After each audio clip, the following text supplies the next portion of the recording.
Okay, hi, what's up everyone? Today's video is a little different because I've been getting a few DMs and people have asked me a couple of times if I can do a video on why I left PCC. If you don't know what that is, it's Pensacola Christian College located in Pensacola, Florida. So I wasn't going to do anything like this, I don't think. I didn't really plan on it. I don't know why, it just wasn't on my radar. Just a disclaimer, this isn't like a bashing video. I don't hate PCC. Like, PCC gave me some of the best memories that I'm definitely gonna have for a really long time. But I was just gonna speak on a couple of points because people are gonna ask some questions and they're gonna wanna know some stuff about certain universities before they apply because people are graduating. So yeah, I made myself a list of some points I wanna go over about the school. So you're supposed to read something called the pathway, which is pretty much all of the rules that they have and everything that you need to know before you attend the school. I didn't read that.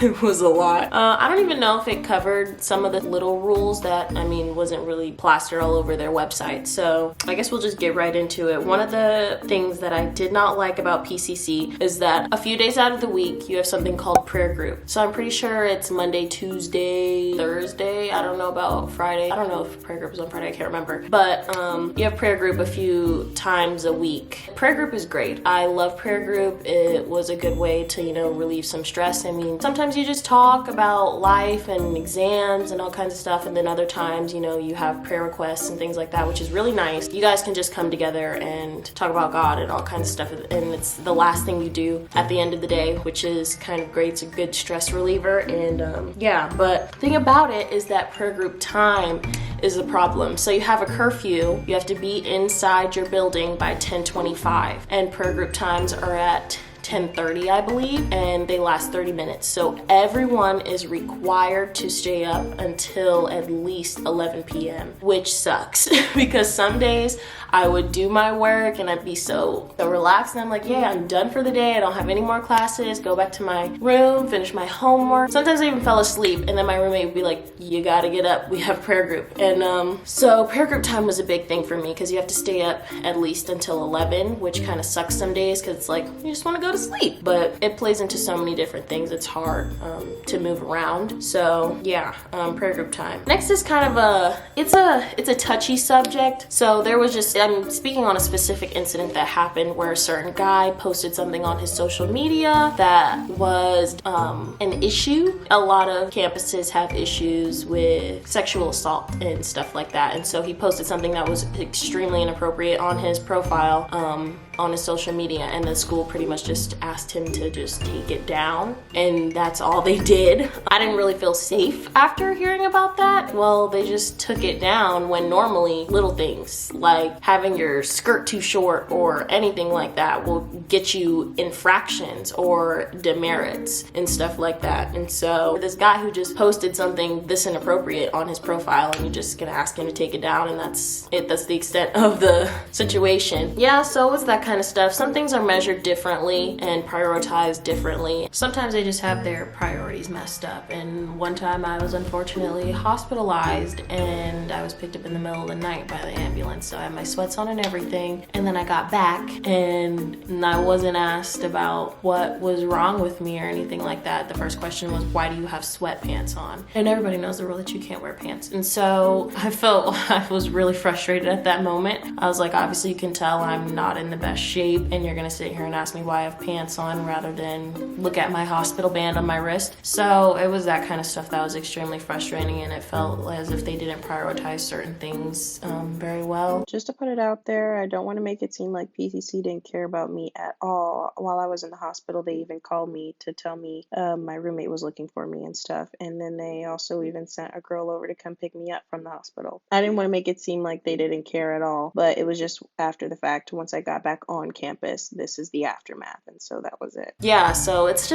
stuff like that. I mean, even with the dress code, and this is everywhere too, different kinds of schools, not just PCC, of course. Like any school that has a dress code, you have some administrators that are more strict with it, and so certain dresses were too short to some people, while to other RAs and other student life workers, it wasn't that big of a deal. So, I mean, there's just a difference depending on the person, and so sometimes it was kind of frustrating having to deal with that, and it's like, oh, well, my skirt wasn't too short for her, but it is to you. And so that's the kind of stuff that was kind of aggravating sometimes. Another thing is the touching kind of policy and like the whole boys aspect, okay? See, because I had a lot of guy friends, really, and so sometimes, you know, just to put it out there, you cannot touch. You cannot touch at all. I guess in certain situations it's different. Sometimes you can shake hands, but you cannot hug. You can't do any of that. And I mean, yeah, I understand the rule, and sometimes it's like, sometimes people are doing it to be inappropriate, but I mean, they're my friends. And so especially when I was like leaving and the school year was ending, I was like,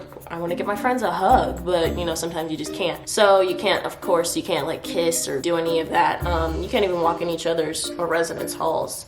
They also have a system of demerits and infractions and all that stuff. You get a certain amount of infractions, it equals to a certain number of demerits. Demerits usually come in about, I don't know, it can really depend. It can go from like 10, 15 to 25 at a time. Or sometimes you can get 50. You can get about 50 demerits. I mean, you really have to do something bad to get 50 demerits at once, but you need 100 to get kicked out. Pretty sure I ended my semester with 45 demerits, I think. But yeah, so when you leave campus in what they call mixed groups, you have to have a chaperone. You have to have a certified chaperone by PCC, and so it has to be like a parent or some kind of student life worker or something like that. So they have to be with you in your mixed group. You have to have an even number of boys and girls, I'm pretty sure. There's all kinds of little rules that I don't remember about the whole mixed group situation. But if you're with your friends, same gendered friends, like if you go out with the girls or whatever, or the boys, if you see somebody on campus of the opposite gender, you cannot go and interact with them, because you could potentially get demerits or even kicked out if you get caught. I've heard plenty of stories of kids going off and meeting each other up at restaurants, because it's like you leave separately and then you come together, and then kids were eating at a restaurant together, and then bam, an administrator caught them because they were in the same restaurant and they all got kicked out. So it's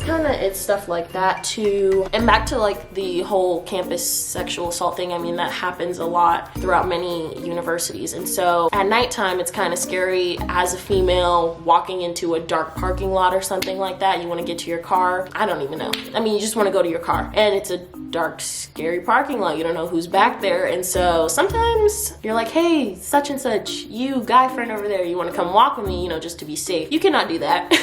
You cannot go into any places that don't have any cameras or any kind of way to be supervised. If people can't see you, then you could potentially get demerits or kicked out again. So one time me and my friend were just chilling, walking, and we were told that our guy friend wasn't allowed to walk back there with us. Like, it was against the rules. I didn't know. I wasn't aware. I was like, oh gosh, okay, that's cool. I guess I won't be walking any parking lots by myself. You could probably call security or something like that, but you know, who wants to go through all that work just to grab a box out of your car? I mean, but you of course do what you have to do, I guess. I didn't have a car, so it's not that important to me. Also, I had an issue with the attendance policy. I don't like it at all. You have certain responsibilities according to PCC's attendance policy and going to class and things like that, because I mean, teachers are taking the time out of their day to make a lesson for you, and then you don't show up. It's like messed up on your part. But when it comes to attendance, you have general absences, which are absences where you had some sort of excuse, and then you have unexcused absences, of course, and then you have excused absences, which is you have a doctor's note or something. The difference between unexcused and general absences is, for general, you don't get any academic penalty towards it. So if you miss a quiz or something like that, you're able to make it up in general. Unexcused, you miss a quiz, you don't get participation for that day in that class that you missed or anything. The thing about the attendance policy was that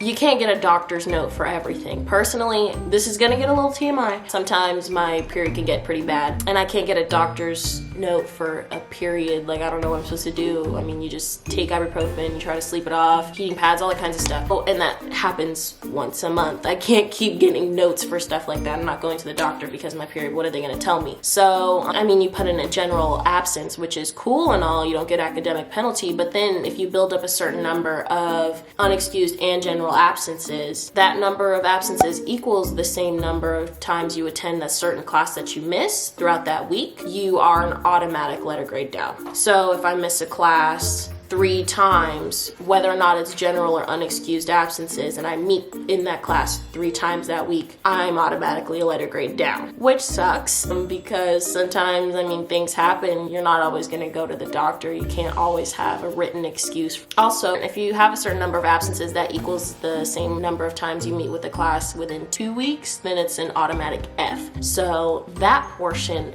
really sucks. I did not get an automatic F. I didn't automatically fail a class, but I did get multiple classes. I got a letter grade down in them because I was right there. I was at the brink. I'm pretty sure one of my classes met 3 times a week. I missed it 7 times, and right there is the max. If I had missed one more, I would have automatically failed and had to retake that class, but I ended with a B or a C. I can't remember. Probably a C. Also, this is my last point. My last point was that at PCC, there's a lot of little rules, and there's some rules that you don't know about, and I accumulated a lot of demerits and infractions because, some days I wouldn't take out my trash. Then you get a certain number of infractions within a certain amount of time, turns into demerits. Yeah, I just didn't want my entire future and degree riding on the fact that I didn't take out the trash that day, because they have a lot of little rules like that. You have to make your bed, keep your room clean, take out the trash, wipe the sink, clean the shower, and all that stuff daily. Well, some of that stuff is daily. At one point I went to the sports center. I